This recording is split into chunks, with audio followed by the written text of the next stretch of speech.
All right, we are back from the holiday weekend. It's Monday evening's weather for Weather Geeks here on the 8th day of July. Hope you had a good holiday weekend. If you were fortunate enough to have some time off and were able to enjoy it with some friends and family, certainly the weather cooperated at times and other times not so much, especially yesterday, which when I last worked on Wednesday, it appeared that yesterday was going to be a nice day, but that front was about 6 hours slower than it looked like it would be a handful of days ago, and therefore the tropical moisture stuck around. We had a trigger with that front coming through, and showers and storms caused more problems across parts of the valley on our Sunday. Before we get to the rain and our forecast here locally, I did want to talk about comparing here and Alaska. I showed you this last week, and it's really amazing the heat that is ongoing up in Alaska.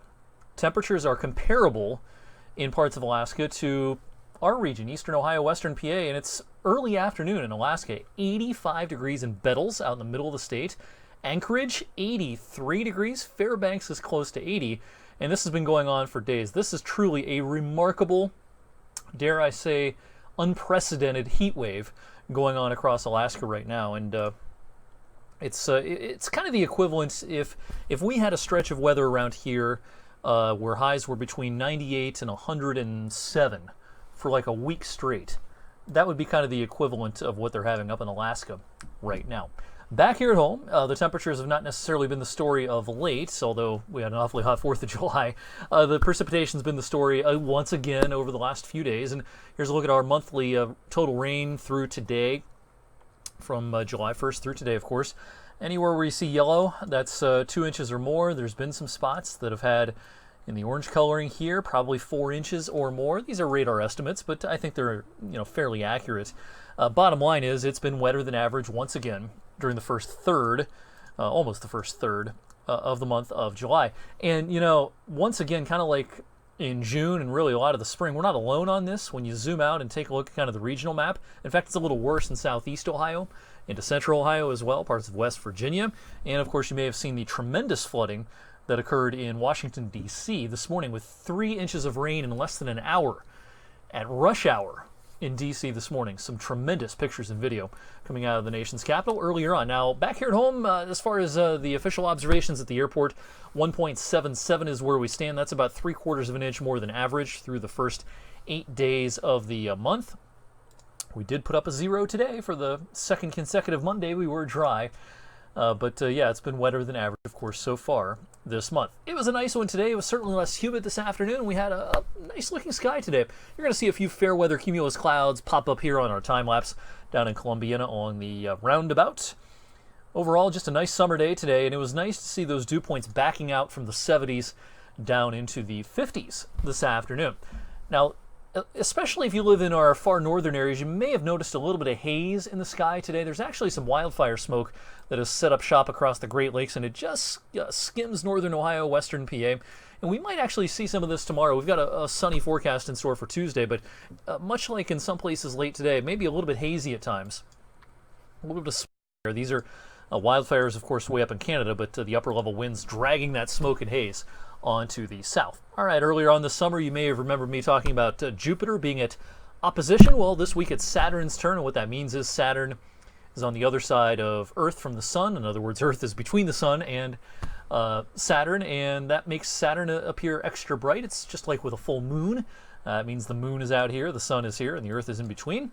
But when we have a planet that's at opposition, that planet appears bright. Now, you can't see Saturn's rings with your naked eye, of course, but with a telescope you can check out those rings, and there's no better time to check out Saturn's rings than right now, because this is as bright as Saturn gets in our calendar year. Jupiter, very easy to see. It's definitely one of the brightest objects in the night sky. If you look down and to the left of Jupiter, after about 9:15, 9:30 this evening, you'll see Saturn, and it'll appear very bright as well over the next couple of evenings. That's our best chance of seeing Saturn at opposition this week. All right, tomorrow, a little haze, a little wildfire smoke maybe. Not really buying this green blotchiness the model's printing out in parts of Ohio tomorrow. I think we're dry tomorrow, just some fair weather cumulus clouds, and with high pressure sliding to the east, we'll start to get into a little bit of a return flow on the backside of that high, and I think that means some higher dew point air will come in. It's going to feel pretty muggy tomorrow afternoon, and a muggy day coming up on Wednesday. Now, we don't have much of a trigger on Wednesday, but some air mass randomly placed hit or miss shower or storms. Yeah, it's going to be a possibility Wednesday afternoon. The coverage on that I don't think is real high. Higher coverage of rain, I think, Thursday afternoon, because we do have a legit cold front heading our way. Now, the air is not real cool behind this, as you would expect in July, but it'll be a little cooler, a little less humid behind that front on Friday. Yeah, and, 2 points, they're not backing off probably as low as they got today, but maybe the lower 60s on Friday. But until then, muggy is the name of the game, Tuesday, Wednesday, Thursday. And muggy also is in the forecast for a good chunk of the weekend and into early next week. Now, since I last worked on Wednesday, there's been some fairly stark model trends here in the medium range. Now, you may remember us talking about 10 days to 2 weeks ago, hey, mid-July doesn't look that hot. Looks like we called that putt a little too early because the models are definitely locking onto an idea here that a big, broad, upper-level ridge of high pressure sets up shop across a lot of the lower 48 states as we go into the middle of the month, the West Coast being the exception. But from the Rockies on east, boy, that's a hot-looking weather map with a lot of above-average temperatures, I think, east of the Rockies, taking us through the middle of the month. So in the kind of the 6 to 10 day and 7 to 14 day period, it looks pretty hot. Considering, climatologically speaking, this is the hottest time of the year. Our averages stop at 82. They got there, I believe, yesterday is when our average high hit 82, and it stays there through July 22nd. This is the hottest time of the year from a climatological standpoint. And then when you tack on a forecast of plus 10 on the high temperature side, that'll probably translate into some 90-degree days during the middle and latter portions of next week. And 90s so far this year, our count is at 5. We told you a couple weeks ago we may be kind of in this neighborhood. And again, I think we called that putt a little too early considering what the models are doing here. Now, we may end up closer to this 30-year average of 8 or 9, and probably not nearly as high as last year at 18. But I do think we're going to end up with a little more heat than bargained for a couple of weeks ago, considering we're already up to 5 90-degree days for the season. What about the rain? We're all tired of the rain. We're all tired of the problems that have come with the rain.